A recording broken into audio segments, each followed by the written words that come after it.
Hi everybody, this is Matt. Thanks for watching and welcome back once again. Well, you have your firearm, right? You have a permit to carry this thing, right? Is this a magic talisman that suddenly says all bad people will go away? No, it's not. Carrying concealed or carrying open, whatever it is in your state, is not a magical device that keeps bad people away from you. And that's one reason why I advocate situational awareness, and I also am an advocate of empty hands techniques, basically being able to defend yourself if you were to get jumped. Because face it, folks, you're not always going to be able to carry one of these on your person all the time, because there are things called gun-free zones and everything else, and just doesn't happen. The best conflict, the best fight, is to never get in one in the first place. That's it. It's that simple. Not getting into a conflict is the best possible outcome. But criminals, bad guys, are ambush predators, which means that if given a chance, they will ambush you. And ambushing isn't coming from a long distance away. No, it is very short range. It is very close. So the reality of it is, with an ambush, are you going to be able to draw something like this if somebody is, say, just 3 feet away from you, or even closer because your head was buried down into your, little digital thingamajig? No. No.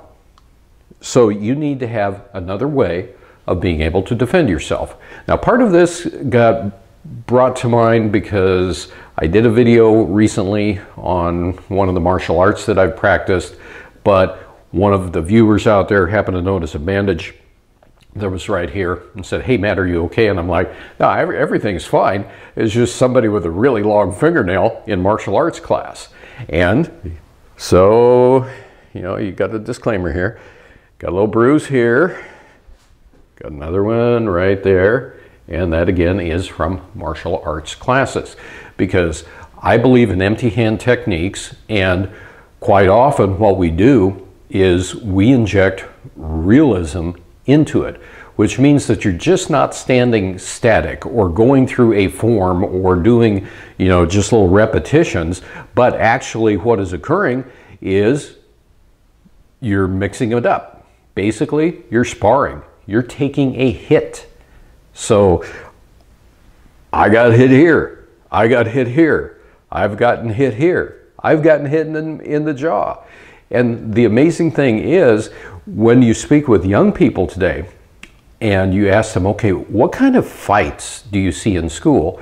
Some young people are going, fights? Wow. Don't really see much of that. See a couple of guys goofing around once in a while, but no real fights per se. And that's a big surprise. That was a big surprise the first time that I heard that. But what do ambush predators do? They jump you.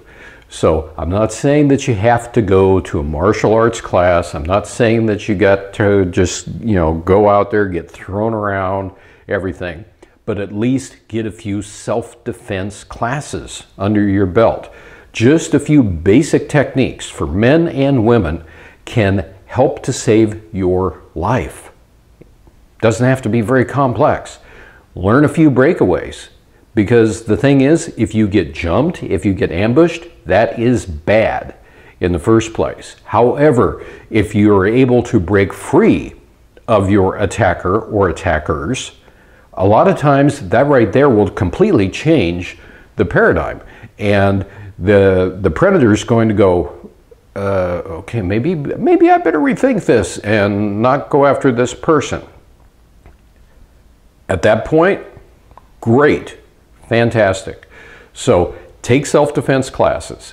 If you can get into a martial arts class, that's good too.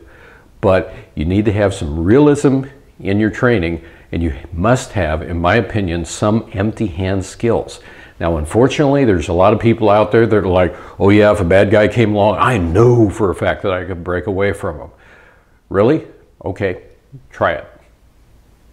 Go to a training seminar and you be the person sitting in a chair and get attacked and see if you can extricate yourself from that situation.